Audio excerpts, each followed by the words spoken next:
Hello, and welcome to the Watershed Moments podcast, where I and other therapists discuss real life, everyday mental health issues to give you real and practical help to live a healthier life for yourself and with others. Now, if you want more content like this, be sure to visit our website at watershedinitiative.com to dig into the library of podcasts, articles, and courses that we've made just for you. And of course, if you need face-to-face help, definitely reach out to our partner affiliate, Lifeology of Richardson and Frisco at 214-556-0996 to get connected with a therapist or life coach. Thanks for listening, and we hope you enjoy the show. All right, everybody, welcome back to the Watershed Moments podcast. I want to welcome back our therapist here. We've got Laura Harrison joining us. Hey Lee, how are you? Doing all right, thank you. And we have Adrian Jones as well. Hey, good morning, everyone. All right, so we are continuing on in this series on conflict, and we've covered a number of topics so far. And I wanted to take a shift a little bit into talking about specific kinds of conflicts that will often happen in with most people. And what I wanted to do for today, I'm going to do something a little bit different. I'm going to show a clip of a fight. Okay, and it's a little bit of a tongue-in-cheek comedic kind of clip. I want to show it to you guys, and then I just want to get your opinion and your thoughts on it, and just tell me what you observe and what you see. And we'll also show it to our listeners as well. For our listeners, you'll hear the audio, but if you're watching, obviously we'll put the video clip in there as well. And I'll unpack it a little bit. You'll probably get an idea of what's going on in the video clip, but just with the audio. But then we'll explain it after the fact if you're just listening in your car or whatever else like that. Okay, so we're going to go ahead and play that clip right now. It's just, there's all this pressure, you know? And sometimes it feels like it's right up on me and I can just feel it, like literally feel it in my head, and it's relentless. And I don't know if it's going to stop. I mean, that's the thing that scares me the most, is that I don't know if it's ever going to stop. Yeah. Well, you do have a nail in your head. It is not about the nail. Are you sure? Because, I mean, I'll bet if we got that out of there. Stop trying to fix it. No, I'm not trying to fix it. I'm just pointing out that maybe the nail is causing. You always do this. You always try to fix things when what I really need is for you to just listen. Yeah, see, I don't think that is what you need. I think what you need is to get the nail See, out. you're not even listening now. Okay, fine. I will listen. Fine. It's just, sometimes it's like there's this achy, I don't know what it is. And I'm not sleeping very well at all. And all my sweaters are snagged. I mean, all of them. That sounds really hard. It is. Thank you. Ow! Oh, come on. If you would just. Don't. Try to see things my way. Do I have to? Okay, so I'm sure you guys have seen that one before. It's been around. We've kind of talked about it in different settings. So, nail in the head. For those of you who are listening to that and did not see the audio, there is a nail sticking out of the woman's forehead, and they are trying to discuss the issue. And they clearly have a conflict about this, and for different reasons. And so just, I'm going to, before I even kind of give my commentary on this, I just love to hear what you guys observe, because again, it's meant to be, comedic and all that kind of stuff, but there's some real truth behind the way that goes, right? And so what are some of the things that you guys observe out of that? As a husband or as a as a therapist or both, right? Yeah, right. Okay. I will say, and I will talk about me in this regard of saying, I do have a tendency to quickly start to break down exactly what's being said and what the solution to fix the problem will be. That is usually my go-to as soon as someone starts to talk to me. So usually with my wife, there's this moment of going, okay, like literally having to tell myself that maybe she doesn't want you to fix this. So the only way that I ever know is to ask, right? Like sometimes I just ask her, is this one of the things you want me to talk to you about and give you a solution? Are you just venting? Do you want me to just try to understand what you're saying in this moment, or what do you want me to do? Because I'm going to try to fix it, right? Because I can see, especially if I can see the nail in the head, right? Like when it's obvious, there's this moment to just, you really just want to dive in. But sometimes if you just clarify and ask the quick question of what do you need from me in this moment, that kind of helps smooth things out a little bit for me. But I wish I could tell the younger husband, right, with my younger self, like, hey, maybe you should not try to fix everything. Well, and I think from the wife's perspective, I mean, you watch that video and you're kind of like, I mean, even as a woman, I'm like, take the nail out of your head. Come on, just do it. And then let's talk about how you feel about it, right? But there's this whole line of like women, and it's not necessarily gender specific, but when you're in a conflict, being clear about what you need from the other person, or when you're trying to get understanding, having clarity about what you need from the other person is important. I mean, I've had this discussion with a client previously of you're actually asking him to fix it, and then when he tries to fix it, you're getting upset that he's trying to fix it. Because the way you're presenting is saying, help me solve this problem. But then when he does that, you get mad because he's helping you solve the problem. So being really aware of how you're presenting and what you're bringing to the table can make a huge difference in this, because this is not just men always jumping to the, I want to fix it. Sometimes this is about the way women communicate and not necessarily being clear about what they want. And we're getting very gender gender stereotyping here, but even stereotypes are there for a reason, because a lot of times they're true. I think that it goes both ways, because I've seen it happen with husbands as much as women in different areas. I should say that. But I'm going to draw from some of the things that we observed in the last podcast when we talked about just clarifying and really just some of the things that derail conflicts really easily. You mentioned this, Adrian, that the definition, the objective of the problem is different for these two people, right? Like she is looking for, and she says, I just need you to listen to me right now, right? So very clear indication, I just need that. And she's thinking, I think really the solution to this is if we just address that. And to your point, Laura, like that's an obvious thing, like that's there, right?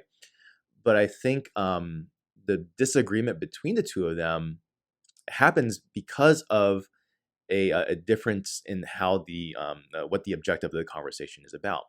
And so one of the things that stands out to me about this video is how important it is to be able to have this type of conversation in your toolbox, to be able to suspend the need and the draw to want to fix the first problem that comes to your mind, and to just be able to kind of sit back a little bit and engage with empathy and curiosity and understanding, right? And so that I just want to kind of drive the conversation there a little bit. Like, do you guys see that as valuable? And if so, why? Why is that such a thing? Why is that important for people to just be able to have that kind of conversation?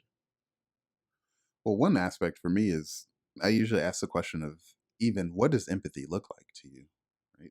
For both people, because that to me is step one. If you can have empathy for one another, then of course there's so much more freedom to be understood, or even to give the aspect of not trying to fix, because you'll just sit there to listen. There's a part of that video to think about it of maybe she already knew the nail was the problem. Like maybe she came into the conversation knowing that was not news for her. Exactly. Like, I'm not here to talk about that. I get it. Right? Exactly. She already knew that was the problem. Just wanted to be heard in that moment. Just wanted to be understood, and nothing come back her way. And so that's part of it too, is just the aspect of, if I can empathize with you and take myself out of the equation, then maybe I can just sit and listen to you. I don't need to fix it. I just want to hear you, right? I just want to hear whatever the problem is, and then we'll move forward from there. Well, and the reality is, I mean, we all have a nail, right? Right. There's this unresolved thing that we don't want to deal with that's causing issues in our life, and everybody That's has a one. great point, Laura. And so, you might be able to see it in my life, and I know it's there too, but I don't want to deal with it. I don't want you touching it. I just want to complain about it a little bit, and I want you to be okay with me just complaining about it. And so that's one of the things that I think is important, is like in a relationship, when you aren't looking for fix and you just want to be heard, there's this balance of then separating from like, I'm not responsible for whether they change that or not. Right. and giving them the ability to be like, okay, yeah, you do have a problem, and it is causing pain in your life, and I'm sorry that that's happening for you, and I can see how if I had that problem, I would feel the same way, but then they have to make the choice on how they're gonna fix that, or if they're even gonna fix it. Yeah. I think that some of the high value in the conversation like this is that sometimes nothing can be done about the nail, and or at least anytime soon. And when people are suffering or they're in pain, like sometimes the only remedy is connection, right? The only remedy is empathy, because even though nothing can necessarily be changed about your circumstances immediately or maybe even ever, not feeling so alone in that pain and that suffering is the fix, right? And that's the real hard thing I find to for a lot of people I work with, to convince them of that. Like, there might be solutions to some of these things that your partner is saying or your kid is saying, but at the end of the day, like, the bigger fix here, the bigger win is to be able to create a connection to where they don't feel so alone anymore, and they don't feel so misunderstood. That in and of itself might the nail might not ever change, but that by itself is the greater fix in play, right? And if people can be convinced of that, they believe that there's value in that, then they can make that maneuver. But I find that that's probably one of the harder things to really believe. Like, if I really do that, is that really going to change anything, right? And my observation, I'm sure, as you guys as in the therapy room can see, I mean, essentially what we do in our profession is this. Like, people come into our room every day, and a lot of these problems, they're not going to be fixed at all or anytime soon. But one of the highest values that we bring as therapists is a space where they can be understood, where we ask questions and they can help. We can help them to discover themselves. That alone, nothing else changing in their situation, can be the thing that is the game changer for them, right? I mean, I don't know if you guys have observed that, or if you have any thoughts about that as well. Hey, we hope that you're enjoying this podcast, and we wanted to share something really exciting that we've been working on. If you want to go deeper into the issue of conflict, particularly as it pertains to your marriage, we've created a comprehensive video course for you called Rules of Engagement. You'll get lesson videos, a companion workbook, case studies, and exercises to help you make practical steps to work through conflict in marriage. Watch it now on our website at watershedinitiative.com. Absolutely. I think one aspect of on the therapeutic side is to say, I think, and I used the analogy before as a husband and what that looked like, but on the therapist end, it looks a little bit different. Of even sometimes they don't know that the nail existed, whether they do know the nail existed, and or to your point, it may never get removed, right? But it's the ability to help them understand at this point, the nail is dictating a lot of your decisions. It's dictating a lot of what goes on in your life, the struggle. So it is up to you. If you would like to change this and work on it, that's totally fine. But as a therapist, for me, sometimes I feel the obligation to push in a little bit more and say, do you recognize that this nail is here? I'm totally here to understand you, listen, and give that. But at the same time, it's drawing attention to it. But this is the problem, right? This is a source of hurt and discomfort for you, and it's not going anywhere. So at some point, we are going to have to make movement on this nail, right? Mm-hmm. Whether you want to, and I'll move as slow with you or as fast with you as possible. But that's my role here. But at the same time, I am obligated. I do feel that obligation, right? To continue to push you, right? A little bit at your pace, and that's fine. Yeah, and I think that fact of bringing awareness to the problem is huge. Not necessarily saying, hey, we have to fix it or we have to change this, but are you aware? I mean, this is what I'm seeing. Tell me if you agree or not. Right. And putting it out there in the air and saying like, and if you go back to the video, that's not really what he was doing. Yeah, right. But and so do you realize that this is in play, that this is part of the problem? And I think you see this a lot with children and young adults and teenagers.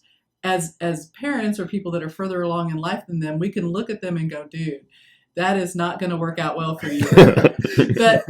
but to just kind of like put it out there, like, okay, so this is what I'm seeing, and this is what I'm observing. Do you agree or not? And giving them the power to say, no, I don't agree with that, and I'm going to continue doing what I'm doing. But allowing that kind of space for them to have more ownership in the process.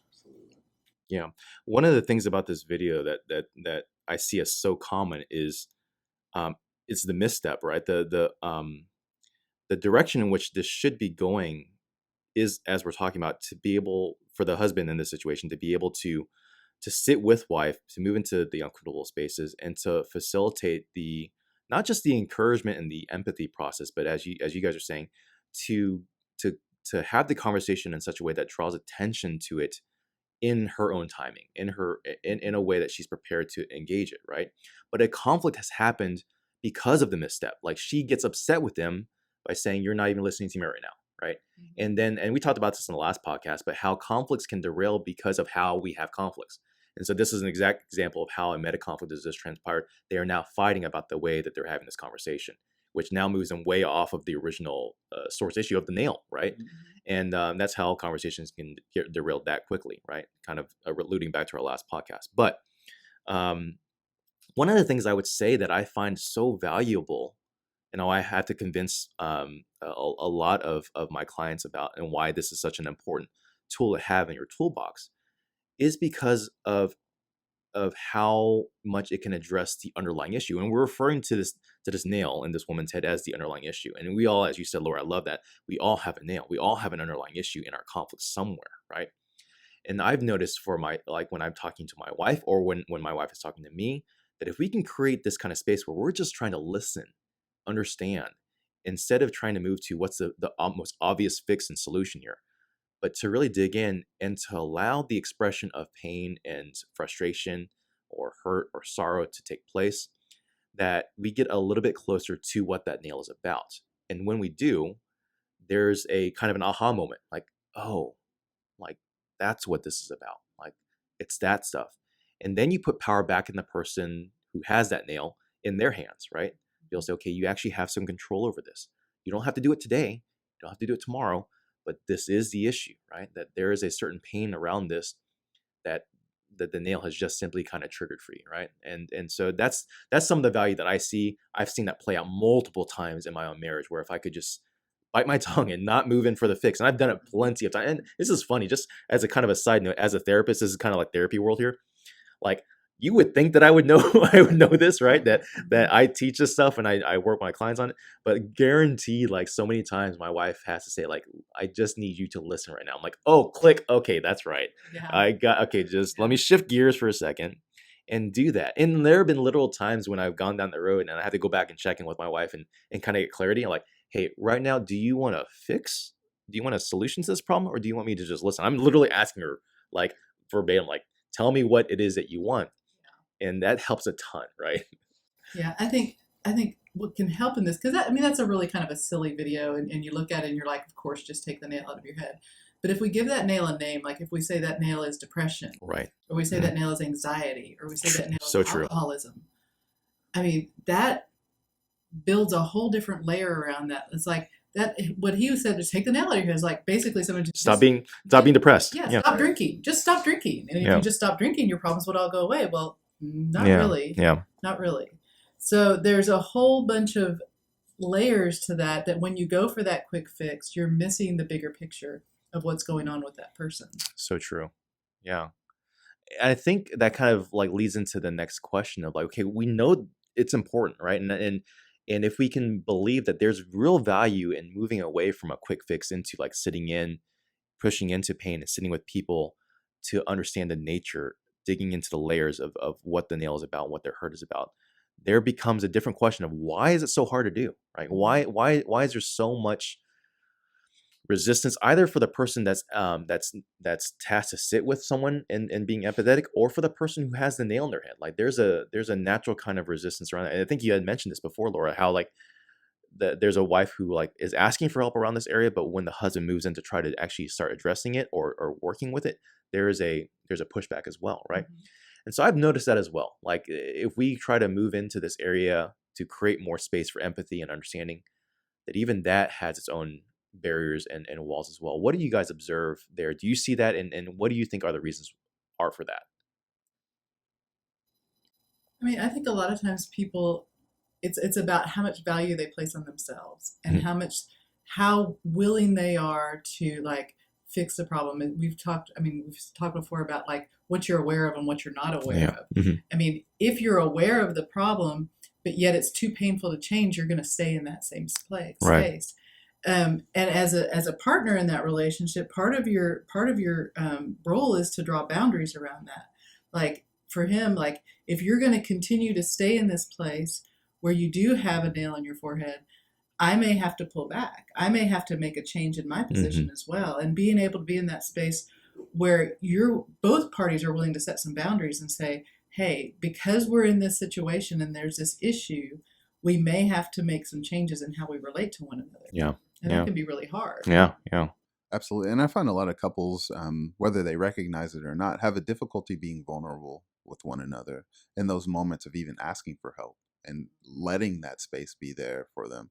A lot of times I'll run into that situation of they won't exactly express what's going on. They won't even express the needs or have that moment of going in with, I don't need you to try to fix it. I don't know about the nail or anything like that. It's just, I don't want to talk about any of this. I don't want to deal with any of this. And I just want to keep moving forward. And so for the other partner, there, to Laura's point, there does have to be some boundaries that get built in. And in that regard of, look, we recognize that there's a problem and I'm here for you to help you in any kind of way. But at a certain point, that person does have to take responsibility for the nail, right? At a certain point, they do have a responsibility as well. And I love the fact that Laura put a name on it, right? Because for me, what jumped into my mind was spouses that might have something that's not as heavy, but like maybe a job situation, and that spouse continuously comes home and complaining about the job, right? Or complaining about that particular boss. And the other spouse says, get a new job, right? Like, why aren't you doing applications and all of this kind of thing? And it's like, but wait a minute, that person's really trying to tell you, if you take a second and just listen to some of the problems that they're actually having at work, or some of the issues that they're having with the boss, you might quickly realize those are some of the issues that y'all are having at home. Or maybe some of those are issues that you're seeing. So maybe it's a real underlying narrative of, hey, why don't we address this? And that might help the work situation. That might help your social situation, all of those kind of things. So sometimes it's not even as drastic, but it's that moment of, as a partner, you might get fed up of hearing the same thing, right? Like the same excuses or what's going on. Dive in a little bit deeper. And to your point, Lee, don't talk, right? Just kind of listen and hear exactly what they're trying to say. And it's like, wait a minute, this is starting to sound familiar. Right. Yeah. Yeah. There's so many of those things where the nail that gets presented is the thing that comes up most often, but I mean, the title of this video is called "It's Not About the Nail," and literally in that situation, it's not really about the job, right? It's like, okay, the complaints continue about the job, but maybe the underlying issue is a lack of meaning or purpose, or a lack of appreciation and value. Like those are all deeper issues that feel a lot more difficult to tackle. And it's easier to just say, okay, I can complain about the job or maybe just change the job, but that's not the real fix involved, right? And there's no way that anyone would know that unless they sat down and really kind of dug into and listened and understood like what's really going on here, right? A quick story real quick around this. Like this literally happened just a few nights ago. My wife and I were going to sleep, and we have a 8-year-old, 6-year-old, and a 1-year-old. And 1-year-old is starting to be a little bit more like not as hard to manage. He has eczema, and so we kind of built our entire life around managing that. And she was just talking about how like that there's a sense of anxiety that's kind of building up, and kind of she's unsettled and isn't sure why. And so there it is, nail in the head. Like, okay, well maybe if I want to fix this, husband, then I'm going to say, okay, well maybe let's see if we can, get more rest, or maybe go on vacation, or whatever it might be that might help to alleviate that. But to move into this space, for me to just listen and understand what she's saying, and we're just talking it through. And what comes of that, as my wife is trying to talk it out, and I'm trying to just be empathetic and listen, is that her role for the last 4 years has been defined in one capacity or other, either trying to work with the kids to help educate and be a stay-at-home mom, or to take care of baby, going through child loss and grief. Those have all been defining moments for her. But now we're in a space where like, okay, things are actually settled a little bit. Like our kids are in school, and she is starting to lose a kind of a footing on what am I doing now? Like what I've kept myself busy against my own will because of these things, but now I actually have time, right? And there begins this process of like, there's anxiety behind that. Like, I don't know where I'm supposed to go now. Like, where do I find meaning, and how do I find purpose now? That's a much deeper and much more anxiety. That's a terrifying question to ask, right? But once she identifies, she's like, okay, now at least I know what the nail is now. I know what the nail is about. I don't have an answer for that, but that at least gets me on a journey to where this is where it has to go, right?